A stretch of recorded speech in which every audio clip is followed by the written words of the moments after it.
Commanders family, welcome in to the Next Man Up podcast. And as we gear up for Darrell Green's jersey retirement, we have some special guests for you. We have Jeremy Chinn pull up and explain to us if he's still pissed off. And then we have a legend join the show, a legend that knows a lot about the impact Darrell Green has made on this franchise and the NFL. We have the mouth of the South, Fred Smoot, pull up and talk about all the things he's learned during his time playing with Darrell Green. All that and more starts right now on Next Man Up. Come on! Scratch is so nice, gotta hear it twice. Is the place to be, as y'all can see. Commanders family, for our Next Man Up, we had to bring in somebody that's very familiar with our next opponent. Our Next Man Up is Jeremy Chinn. Brother, how you doing, man? Doing great, man. It's good, man. It's good to see you because, like, last time we spoke, bro, you had just signed. Yeah. So that's the last time we sat down, man. How things been since then? Great. Things have been great, man. I mean, more better than what I could have asked for. Yes, sir, man. Last time we spoke, we had like a little mini viral moment. I asked you about yourself, and you started talking, and out of nowhere, you were like, I'm pissed off. You just got real quiet. And I don't think I've ever been at a loss for words, especially in an interview. You got me on that one, man. Yeah. So now that we're here, full circle, are you still pissed off? I am. Yeah? Why? Because it's like I said before, there's a lot that needs to be shown on that football field, and and I'm here to show it. I like that you remember what you said in that moment. And we do a community events and stuff like that. And I met your wife at one of these community events, and she mentioned it to me. First thing she said was that moment. When your wife, when your family sees these moments, at a moment like that where you just really lock in and go to a different space, right? Because that's kind of the football player space you got to. What do they say to you when they see that kind of stuff?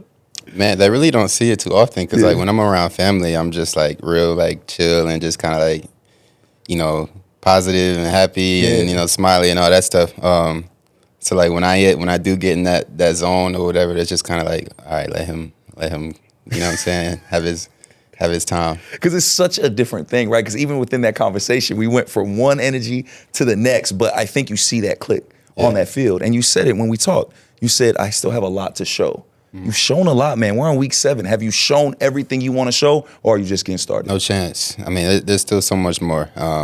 It's just a consistency thing, like just the whole year just going on and continue to improve as the year goes on. Well, what you've shown so far has endeared you not only to the fan base, but this coaching staff as well. They named you a starter. You're a new guy coming in. Nothing was promised coming in here and signing, but they named you a starter. What is that respect like from those coaches? What does that do for you and your confidence? Yeah, I mean, it means a lot. I mean, that's part of the reason why I came here, to really have that impact and really to come here and create a positive culture here with this team and with this organization. There's a lot of new faces here, so me just being a part of that, really, I'm just part of the new swing of things going on here. And when we spoke, you said it. You had maybe talked to Joe Witt Jr. maybe once or twice at that moment because you had just signed. Yeah. Now you've been here. Now you've gotten to really spend time with them. What has it been like growing that relationship with Joe Witt Jr.? Yeah, man, it's been really good. Just coming in to work every single day, like he's always the same guy. Regardless of the outcome of Sunday or whatever it may be. And he holds everybody accountable and he holds everybody to a certain standard. And I really appreciate that. And you don't hide that you have a chip on your shoulder. The times that you've been overlooked, the times that people haven't really seen what you know that you are, but now you're here. Mm-hmm. Now you're showing everything. Is that chip still there now that you found a home here in Washington? Yeah, for sure. I mean, I can't see it ever going anywhere. I mean, it's just part of how I just came up and when I was raised, but also just like my journey in football, but just life in general. And your journey, like we talked about, you have been overlooked. But here, something just a little different. What about Washington? What about this defense makes this the perfect fit for Jeremy Chinn? I mean, I see it's a bunch of guys who want to work and want to get better, and that's something I can relate with. A group of guys that just want to put the work in, appreciate putting the work in, and make each other better. I remember just coming in training camp, just the competition that we had every single day, and it was just like, man, like, I may not like this guy right now because I'm lining up against him every day, but I'm going to appreciate it later on in the season, and just knowing, like, looking at the offense now, just like, man, like, those guys are balling. Like, I know there was a point in time where, like, I made that guy better, and he made me better. So Just it's really cool being a part of. And one guy that you've really helped make better, at least in his opinion, because we had Quan Martin on a few weeks ago, and he talked about your leadership and mentorship and just watching you, like not necessarily verbal communication, but just watching you and watching how you lead. What has it been like playing next to a guy like Quan Martin, who's so young, who's really getting that first chance at just being a safety? What has it been like playing next to him? Man, it's been cool. Quan has impressed, a lot of people, me being one of them. But I mean, just being able to come in and just show him like what it looks like as far as just being a professional and coming in and taking care of your business day in and day out. Days when your body may not feel like it or mentally you may not be all the way there, but just not just showing up, but showing up ready to work. And it's not just Quan Martin, it's also Percy Butler, another young guy that I don't think we talk about enough. I don't think he gets mentioned enough, but he's on that field a lot and making a lot of plays. Can you talk about Percy a little bit and what you've seen from him in this new role on the defense? Yeah, like you said, Percy's another guy, extremely hungry. You can tell by the way he plays. You can tell by the way he shows up and goes to work every single day. And you say they may look at me like a leader, but, I think just as a unit, like we all push each other and we all respect each other's, approach to this game and how we come in and work. You use the word leader, and I think it's very interesting. Another guy that came with you from the Carolina Panthers is Frankie Louvu. Yeah. And you see him in the locker room giving those speeches. And I tell people all the time, I'm like, when you got a locker room full of Austin Eckler and Bobby Wagner and you're the one giving the speech, that means a little something about your leadership. Yeah. Was that something you saw in Carolina, or is that something he's been able to like grow being here in this role?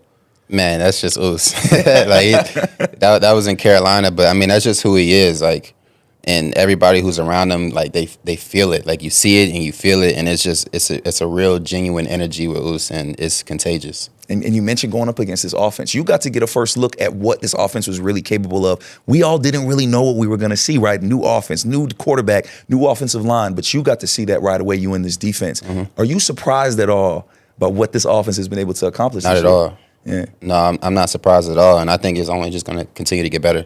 And y'all defense is getting better as well. We talk about Frankie Louvu, but Bobby Wagner, future Hall of Famer. We have no doubt about that. Mm-hmm. What has it been like learning from a guy like Bobby Wagner and watching him come to work every day? Yeah, man, working with Bobby has been great. Like he's so consistent. Just his approach is like, it's unreal. Every time I park in the morning, like I feel like I'm getting here pretty early, but like his car is already here. Like it's already, parked cold and everything. So he's been here for a minute, but and he's so calm, like just on the football field. And, a lot of times when you have an older guy, like, you can't really tell him too much, or it's just like you can't really, like, you kind of don't want to, like, communicate with him in a way because it's like, man, he knows that. Like, I'm not going to, like, talk to him or whatever. But, like, Bobby, like, he still has so much humility. And even on the football field, like, I feel comfortable, like, hey, Bobby, I need you here or whatever. He's like, Chin, I got you.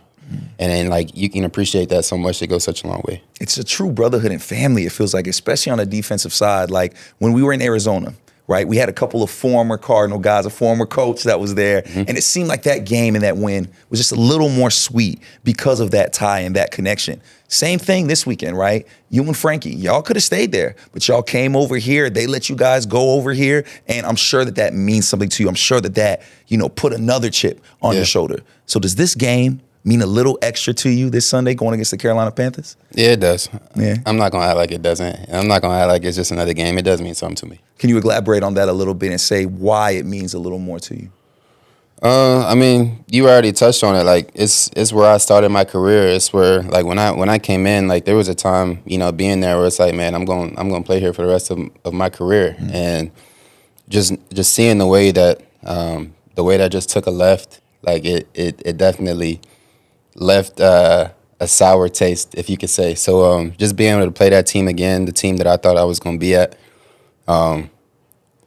I'm excited for that. And this win, and I'm sure this win on Sunday is going to mean something. Yes, sir. And I'm sure your teammates feel a lot, too. And I'm sure it's going to mean even more, too, because it's going to be at home. You're going to be in front of your new fan base, your new home.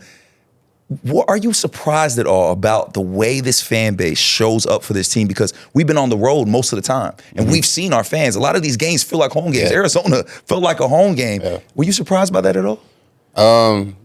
I'm not gonna say I was surprised, but it was definitely very nice. I remember when I first got here, we had a draft party, and I just remember the fan base out there. They were so passionate and everything. So I was like, wow, like it was kind of like my first glimpse of how the fan base really was. So being able to like go on the road and just see all the fans that we have, like it was like, wow, they really show up for us, and it's definitely appreciated. It means a lot. Yeah, man. We cannot wait to see you guys out there, and the fans are going to be extra loud because we're honoring Darrell Green, one of the best to ever do it. Hall of Famer. He's going to be having his jersey retired, and it's not just him going to be there. There's a ton of alumni as well. Can you talk a little bit about having guys like Darrell Green and these other legends around this building and how that helps keep you guys locked in and also look for the future and say, hey, maybe I can make it to the Hall of Fame one day? Yeah. No, shout out to Darrell Green. I remember meeting him for the first time. He came to training camp. So he talked to the DB group for a little bit. But I mean, I think he had 19 straight seasons with an interception or something crazy like that. But I mean, this organization is full of legends. But just being able to see them, like, just come into the facility, it really is like, wow, like maybe I can be there someday, or whatever it may be. But like, it's definitely an inspiration. Just being able to pick their brains in any capacity that we can, it goes a long way.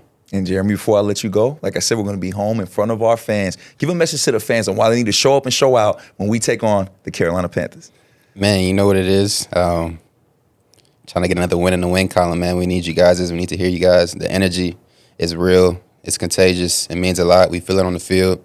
Third downs, we need you loud. I know you guys are going to show out. We're going to show out. Let's make it happen. Let's get this win, this extra sweet win for my guy, Jeremy Chinn, and the rest of these Washington Commanders. Brother, I appreciate your time, man. Commanders family, this is Next Man Up. Our next man up is our safety, and we're so happy to have him. We're glad he's here. Jeremy Chinn. Sir. Appreciate you, brother. Appreciate you. Commanders family. Our next man up is not just a legend, he's a co-worker. He's a big bro, and he's my guy, one of the funniest humans I've ever met. I don't think I've been more excited to do a sit-down interview with an individual than this guy right here. The mouth of the South, Fred Smoot. Welcome, my brother in. Fred, thank you for your time, bro. Anytime for you, my friend. Hey, man. Anytime. Like I said, man, I'm real excited to do this because, like, you know, we see you around, always laughing, always joking around, but I feel like there's so many layers to you that people don't get to see. Yeah, most you know definitely. what I mean? The father, the gardener, the chef, you know, all of these nerd. things. For real, man, a Marvel enthusiast.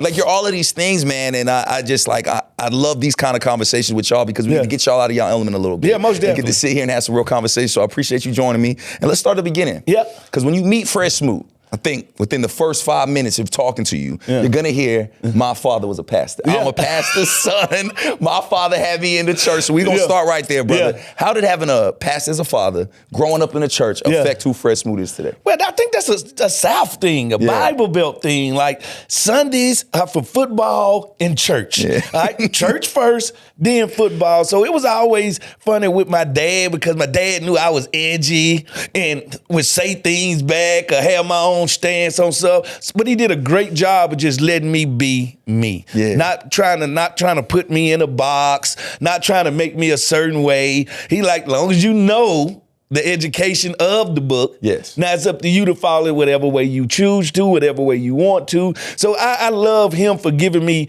that option to be whatever I want to be and however I want to be it. Was the NFL ever a conversation growing up in that household? Because again, you say it. You say Sundays football in church. Well, my mother was the athlete. So there go the thing about it. My mama was the athlete, so I watched my mama play, you know, she would play for her job's softball team. She would play basketball. She was a track star. So all the athletic genes come from her. So around my 4th, 5th birthday, she started to, like, buy me footballs. Now, what I didn't know, this was going to be my present for the next 20 years. She was going to forever buy me on Christmas a brand new football. And I was like, I always asked her, why would you buy me a new one? Because she was like, every season, the season starts over. I want you to have a new football. So the thing about it was then. It was set in stone then. And my uncle, which is her brother, would come up to my house every day and throw the football with me. And because he didn't get to live his football dreams like he felt like he should, he was like, you gonna be the one. So he would work with me every day. And I'm talking about since I was 5 years old. And in Mississippi, football is just the gospel anyway. So once I started to play it, Then my mama realized, oh, this boy can actually play football. She realized how much I loved the game. And that's when she was like, we're going to take this very serious. So she would make sure I get up at 5 o'clock in the morning, run around the neighborhood before school. Wow. You know what I'm saying? She'll have my breakfast. She was like, the only way you eating breakfast, if you do them laps around the neighborhood, you gotta earn it. So I knew then that nothing was going to be given to me because I wasn't the biggest guy. I was small. I'll never forget when I made it to high school as a 9th grader. My coach sent me we had to fill in a sheet, a little cardboard, and I was 5'6", 99 pounds. Wow, man. 99 pounds. And I remember my football coach asked me, he was like, I heard about you playing basketball, but are you sure you want to play football? And I like, Coach, I'm going to be the best player you ever coach in your life. And then I end up going through a growth spurt in 10th, 11th grade, and I come back and I'm 6'1.5". So now it's different. Yeah. So now he's saying, all right, now I'm finna get you this ball. Now I'm finna kind of unleash you on Mississippi. So I think it was my mom when it came to football and sports that really like soaked it into my pores. Wow. So how did your dad view all of this, like the sports? Oh, He no, just he was loved, supportive? Yeah. he loved to play sports. That's his thing. Basketball, he loved to shoot basketball. Like my big thing was like, I just cannot wait to dunk on my daddy. like I could not wait to do these things. Yeah. So my whole family is competitive. Like every Sunday in the Smoot house, like my mom would have like everybody over the family come to our house and we would all play volleyball in the backyard every Sunday. After we would barbecue and play volleyball as a family. So my whole family is a sports family. So sports is always an option in my family. Did you ever get to dunk on your dad? I dunked on my dad and it felt so good. Cal gonna take me away. It felt so good. Cause it's competitive. Like, cause my uncles would do it to me. Yeah. And they wouldn't treat me like I was just so much younger than them. They were like, no, this is how it's gonna be. You make it to college, you're gonna be playing with guys older than you. You make it to the NFL, you're gonna be playing with guys older than you. You're gonna be playing against grown men. So my uncles would like really like just harass me when I was a youngster. Like, they would love to just come pick me up on a good Saturday morning and take me out to play basketball, knowing they finna push me around, but they knowing that as I get older, I'm enduring it more and I'm getting better. And they were getting you ready for this life that you have. When did you realize that the NFL was a real achievable goal for you? Because again, you've been getting these footballs every year since 5. When did you believe that, hey, I could do this? I would say probably my 11th grade year. After that growth spurt, right? I had my growth spurt. I'm feeling good, but it was a bad play that made me know that I could do it.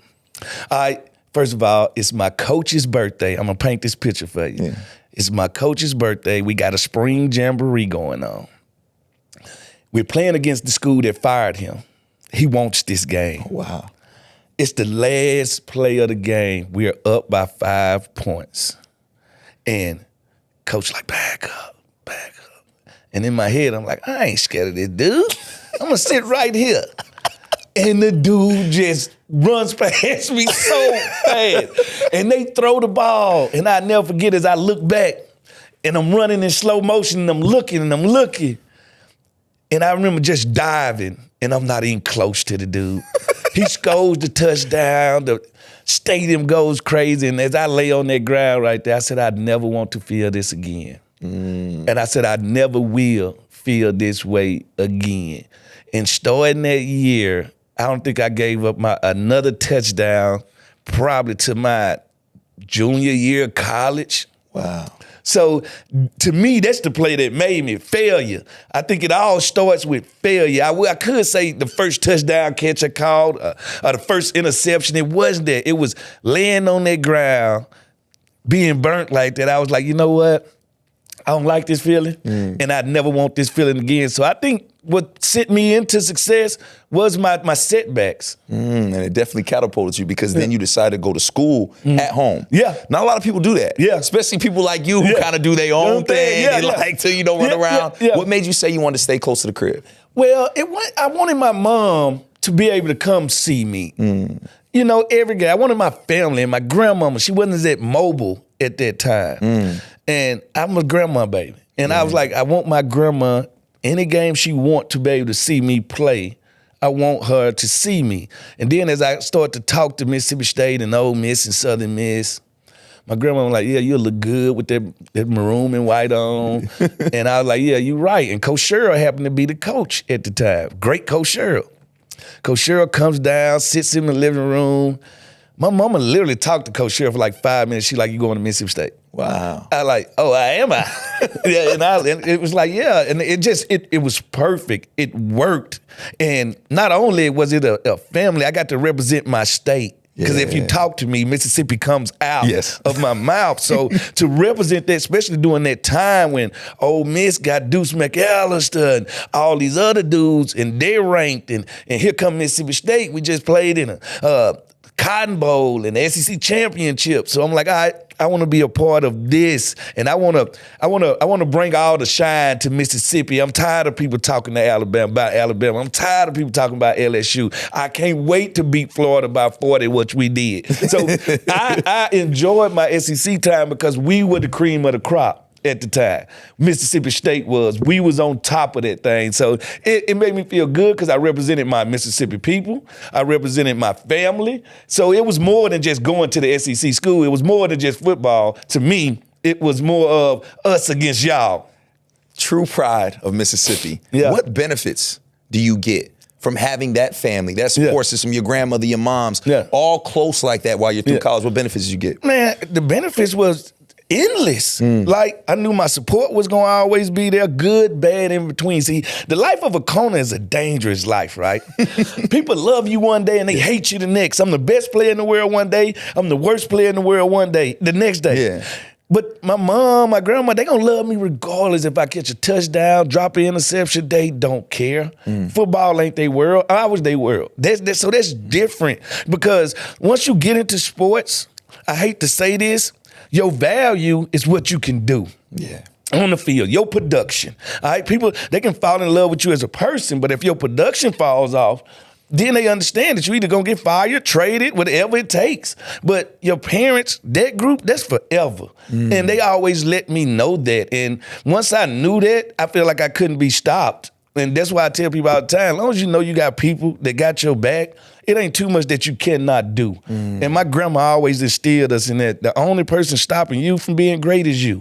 That's it. Now, if you're going to choose to live with that the rest of your life, that's up to you. And that always made me think in certain moments like, yeah, I'm going to go get it. I'm going to go do what I can do. And that's interesting because your journey kind of has been a lot of support system and mentorship because as soon as you get into the league, you come into the league. Yeah. Darrell Green, right here in my lap. Bailey, in the film room with you every day when you're practicing. But you're a rookie. Did you really realize who they were coming into the building? Like, did you understand what you were going to get? First of all, football historian. I knew every player on every roster. I knew the history of the team. I knew Sammy Barr. I knew everything. So most definitely, the day I got drafted, I knew what room I was walking into. Now, did I know what education I was about to get?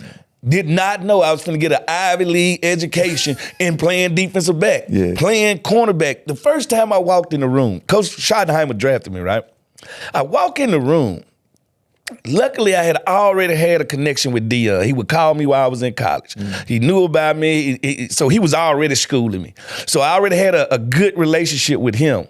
But then I got Champ Bailey, who we just been rivals in the SEC, who I've been watching my whole life. Then I got Darrell Green. So once I sat down in the meeting room, I sat down for like 3 minutes, then I just get up. And I walk out the meeting room. I walk to the coach's office. And I sit down. I like, Marty, why did you draft me? And he was like, what are you talking about? I said, man, I'm sitting in the defensive back room with two of the greatest cornerbacks that ever played the game. Champ is still young at this time. He hadn't really turned into Champ Bailey yet. He like, son, go in there, soak up the information, learn what you're going to learn, and let the rest work itself out. And that settled me down. And once I got to Darrell, because they kind of signed Darrell to me. They introduced us. Fred Smoot, this Darrell Green. Darrell Green, this Fred Smoot. Darrell Green, you got to mentor him.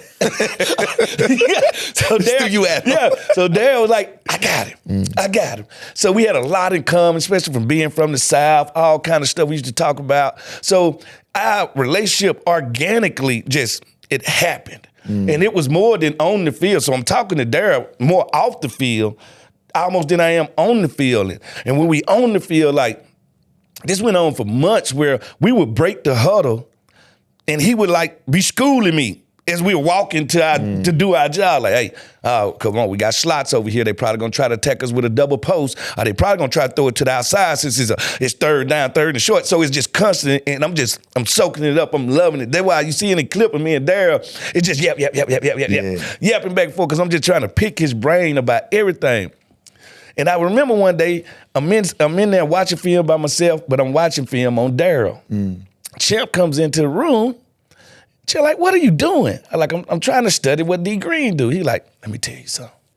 Can't nobody D Green but D Green. He like, unless you run a 4-1 flat and you gonna play with somebody else's technique, you can't do that. And then I thought to myself, like, yeah, can't nobody do that. It can't be mimicked. His playing style can't be mimicked.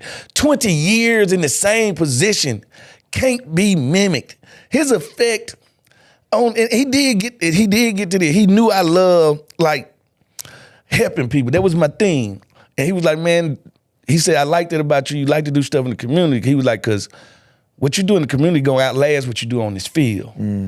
He said, I try to be a better Darrell Green off the field than I am on the field because people will forget your plays. They don't forget when you touch their household. It's a different thing. These are fans for life then.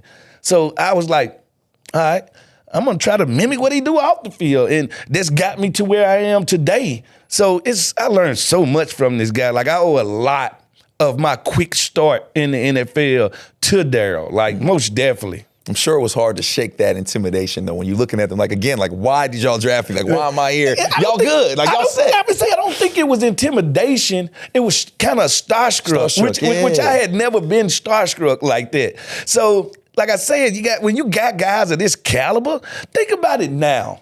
Now that I sit back and think about it, when I was drafted to this team, I had 5 Hall of Famers on it. 5. That's crazy. All right, so, and a couple of more future that I didn't end up playing with, like London Fletcher and a couple of more guys that got a chance to be Hall of Fame. So I had a wealth of knowledge, and yeah, it came with an intimidation factor, but I was never intimidated because they're just never really my thing. I laughed my way through intimidation. Right, so when did you shake that being starstruck? Like when did you have that moment? Because I know you, right? Yeah. I know there was a moment where you said, you know what? Oh, I'm just as good as these guys, if I not don't care. better. It was like the second day of practice. Wow. On my second day of practice, I was like, I belong. I'm locking them down just like they locking them down. I'm gonna make this the hardest choice coach ever had to make about who gonna start. So I felt like I belonged then, and I felt like I belong when they start to like really put their hands on my game and say, don't do that this way, do it this way. So now I know the veteran guys are taking interest in me, and they like, all right, it's a lot to work with this fella. Let me put my touch and spin on him. Then I was like, all right, yeah, I most definitely now I belong. Well, which primetime Dion told me from the door, oh, baby, you belong. Like, so when you got guys like that, and then I remember having to sit down and talk with him, and he was like, you know what? I think I'm gonna retire. And this is like before the season. And he like, I want to give you because people don't understand, I wore number 23 for like the first week that I was ever here. There's not even a lot of pictures with me with 23 on. And Dion was like, all right, I want you to pick up where the old boy left off. And he gave me his locker, jersey, Jordan contract, 21, everything. Wow. Like everything. So now I'm really feeling like I done made it right now. Like I'm really like, so I'm really getting to live my dream. A guy patterned my whole game out there has just handed me everything. So I was like, I got big shoes to fill. Let me really take this very, very seriously. Because they wouldn't put that attention on you if you was a bum, right? You tell yourself like, hey, I got it. No. These are guys I've watched for a long time. Yeah. These the guys I've mimicked. These the guys I watch. These the guys I idolize. These the guys I want to be on their level. Yeah. So it's a lot of pressure come with that, but it's pressure in this building no matter what. For sure, man. And we're going to talk about Darrell Green a little more, but I want to talk more about you because you didn't get just to play with Champ. You didn't get to play with Dion. Didn't get just to play with Darrell Green. Yeah. Got to play with Sean Springs. Yeah. Your boy, man. Your partner in crime, man. Yeah. I love hearing your stories about you and Sean Springs, man. Tell us the story. For those that haven't heard from Next Man Up Audience, haven't heard, tell us the conversation you and Sean Springs had when he walked through the building for that first time. Sean, if you know Sean Springs, he's a different guy. All right? Ohio State guy. He's a Like, you would think nobody could be more arrogant than football players until you meet Sean Spring, because it's football players and then it's Sean Spring. So I'm literally like, it's the off season. They're bringing free agents in and out. I'm just downstairs having a workout. Sean has just signed with the team. Nobody really knows yet. He walks into the locker room. He see me sitting in my locker. He walks up. And the first thing he says to me, "How you doing, Fred Smoot? It's a privilege for you to meet me." So I turn around and I'm looking like, Who is this guy? What is he talking about? And he was like, you know what? I cannot wait for us to get started this year. I know you played with Champ and D Green and all them guys, but you're gonna be the best sidekick I ever had. I was like, dude, like, no, that ain't how you introduce yourself. This is off the rip. This is off the rip. Then when I was like, this dude is an idiot. I like this dude is, and we've been tight since then. Very much a brotherhood, and we'll find ourselves in like the craziest circumstances. Like, if y'all could hear some of the conversations me and Sean Spring had doing games, I think nobody even think we're having these conversations in the middle of a huddle. Like New York, we playing against New York. This is the year they won the Super Bowl, right? Before the game, me and him looking at Brandon Jacobs, I'm like, one of us gonna get hurt today. It's a big boy. Big boy. So now the first quarter starts, and they starting to get some momentum. We go back to the huddle. So I'm like, Blue, is it me? Is all these Giants actually Giants? So we start going through them. Plexico, 6'6". Shockey, 6'5". Brandon Jacobs, 6'4", 300 pounds. He a running back. Like, Eli Manning, 6'5". I like, this is the biggest team I think I ever played. Like, this is not normal. Like, we would have these conversations doing different games. And like, I can say what Sean did, though. He really normalized football for me. Like, I was already a little ahead of my speed, but he really like normalized it, made it fun, because I can see what I did to other people, making it fun in a way. He was one of the first guys that actually made it fun for me. I didn't have to tote that torch when it came to him.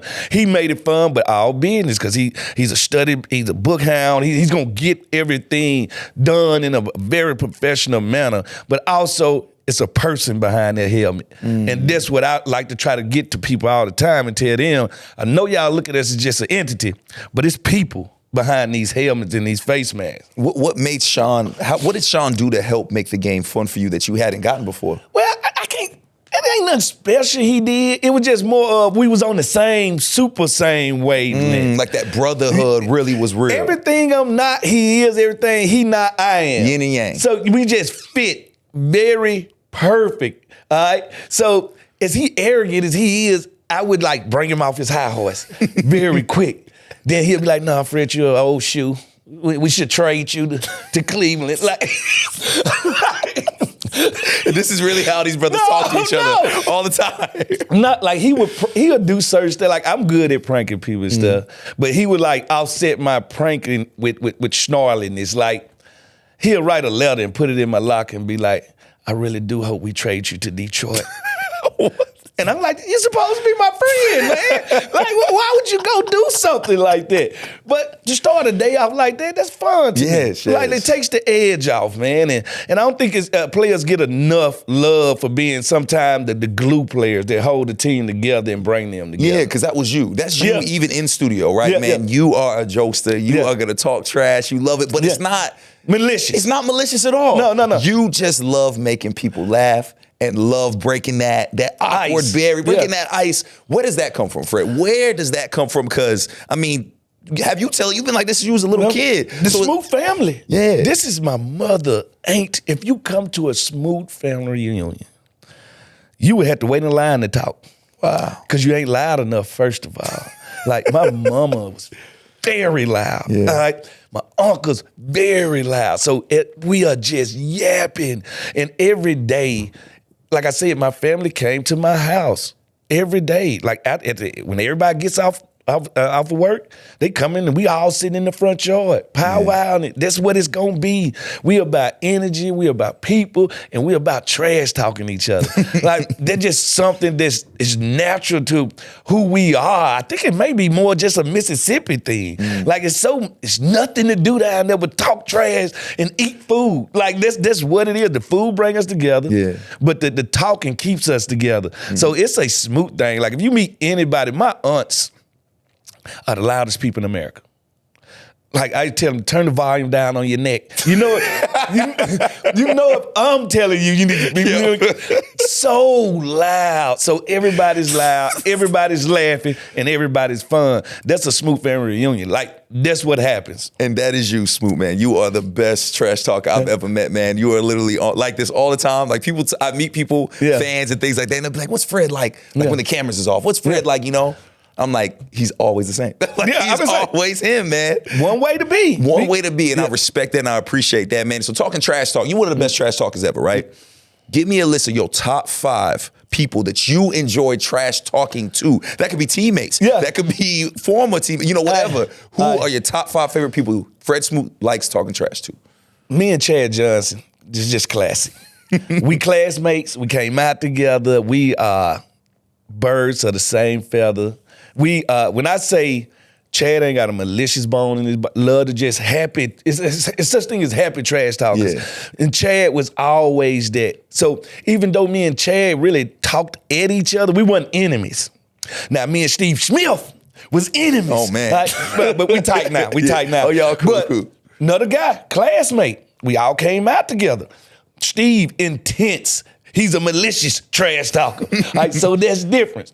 All right. I had a couple of guys on my, like me and Ray Brown, old offensive lineman, played nearly 20 years. I love me some Ray Brown, and I love talking trash to Ray Brown because he would talk it back.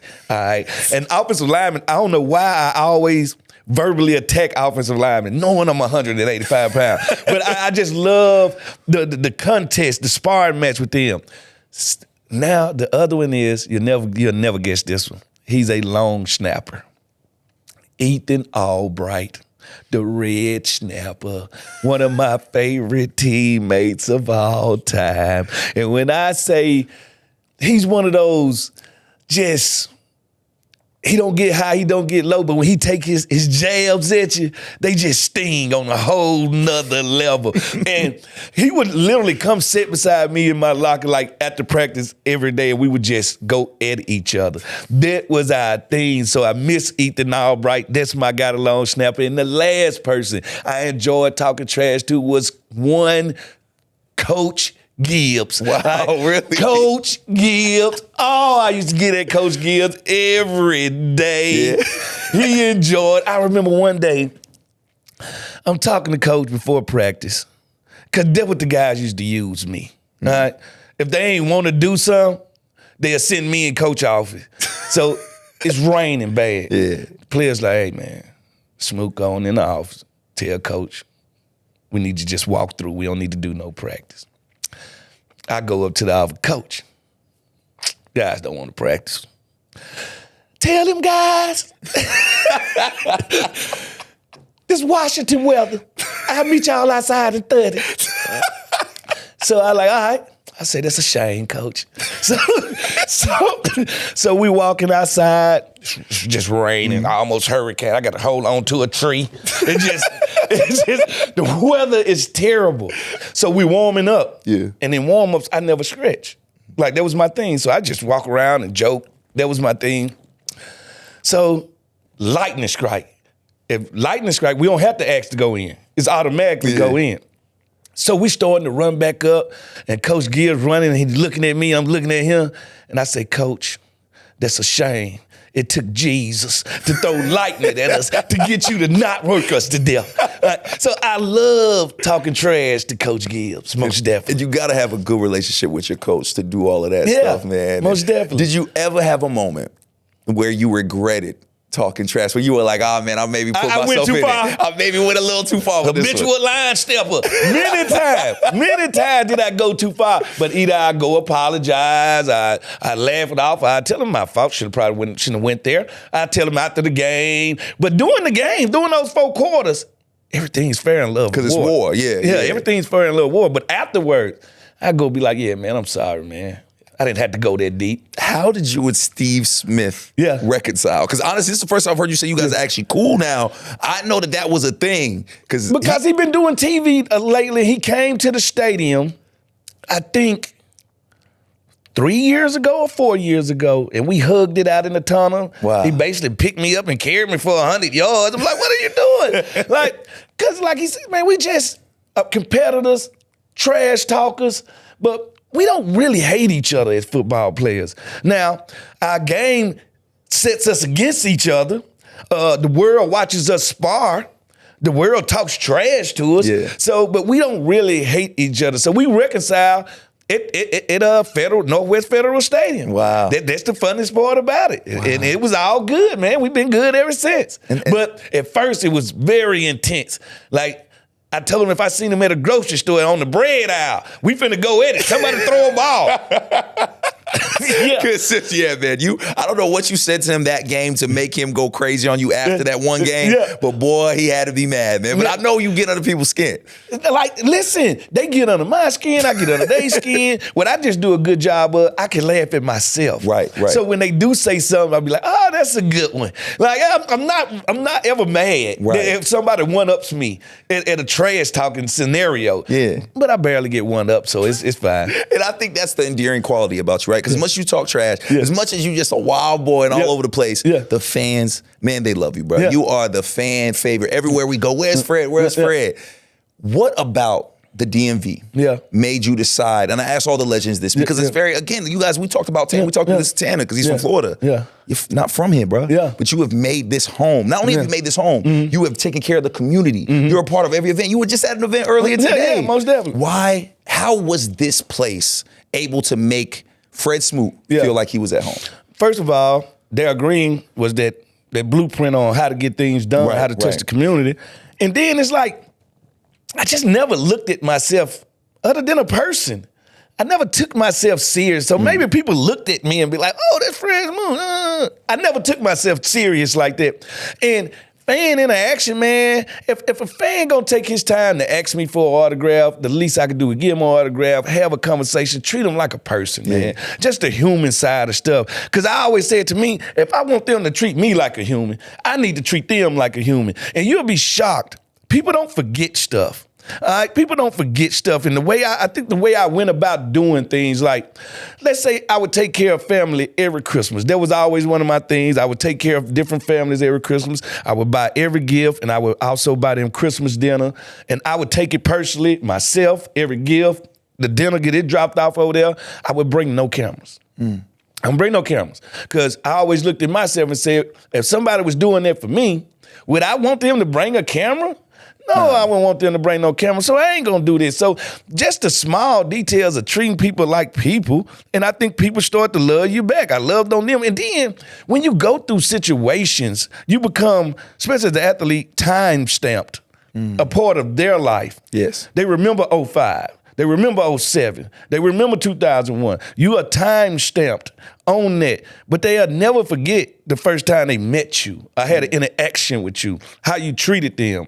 And I think that's the difference. Some guys want to play and be a part of an organization. Some guys want to play and be a part of a community.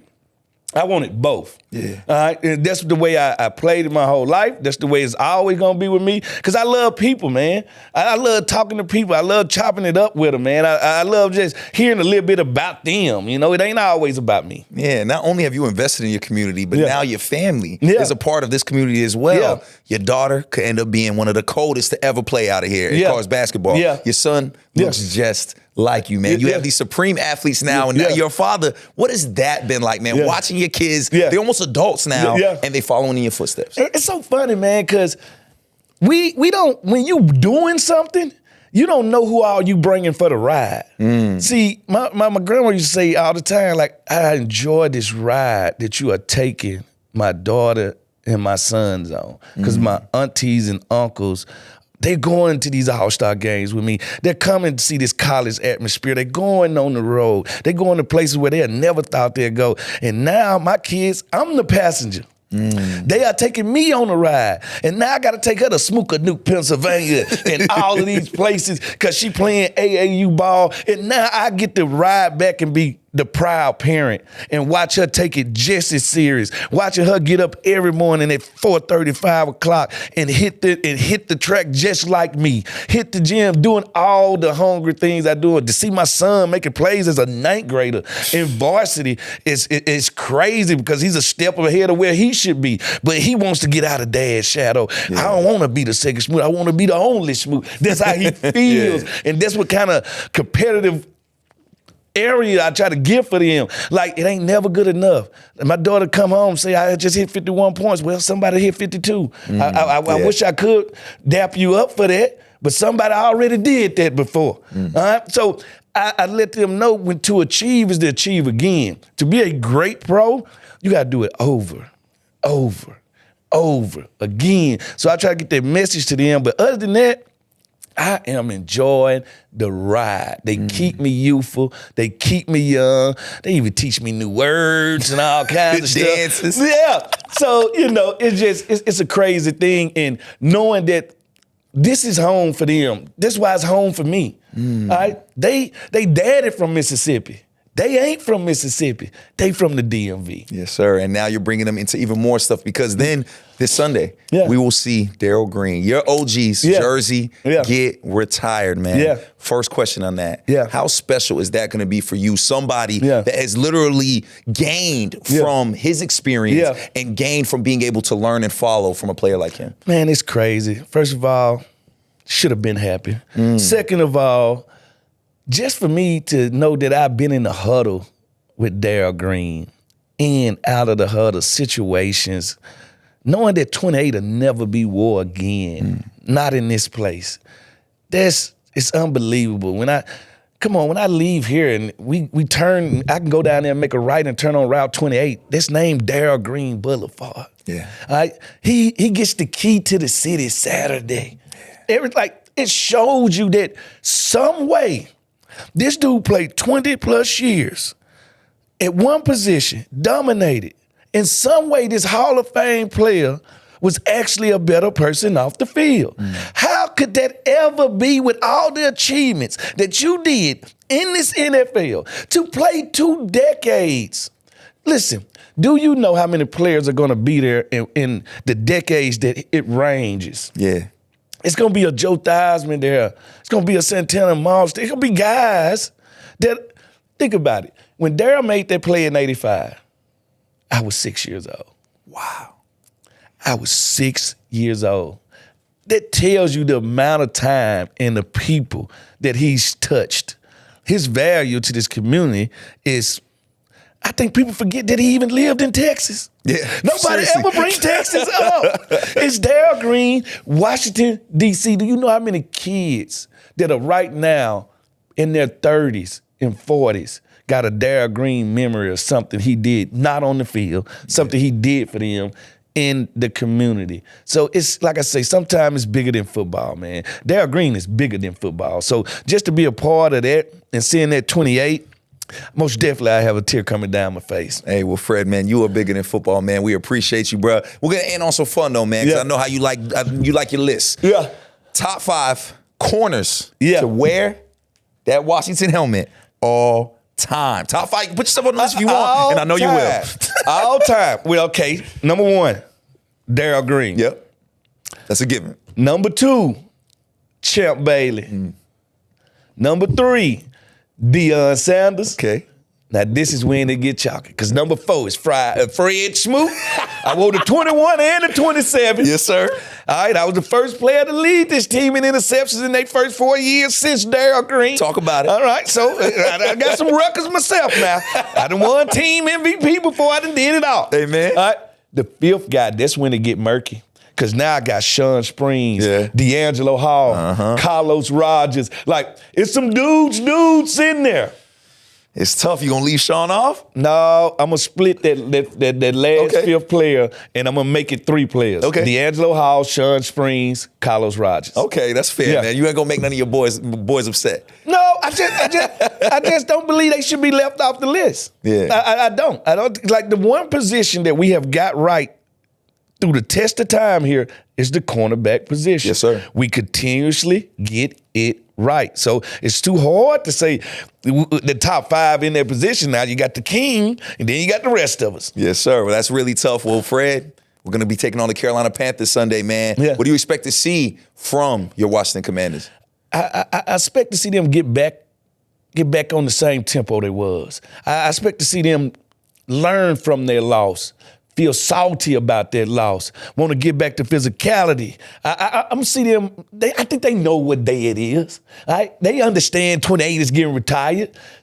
The best thing you could ever get, Darrell Green, is a W. Amen. All right? Yes, sir. Hail to the W. Hail to the W and hail to Fred Smoot, brother. Thank you so much for your time. You know, me and you can sit and talk for hours and hours and Most hours, man. But I'm definitely. gonna let you go, man. Thank you so much for your time. Commanders family, our next man up, a true legend, Fred Smoot. Thank you, brother. Anytime, brother. Appreciate you. Commanders family, we hope you've enjoyed these special guests on this episode of Next Man Up. If you want to catch our other episodes, go to the Commanders YouTube page where you can catch episodes from even last season of the Next Man Up podcast. And of course, you can stream the audio wherever you get your podcast. I am Brian Cole Jr. and this is Next Man Up. I'll see y'all next Friday.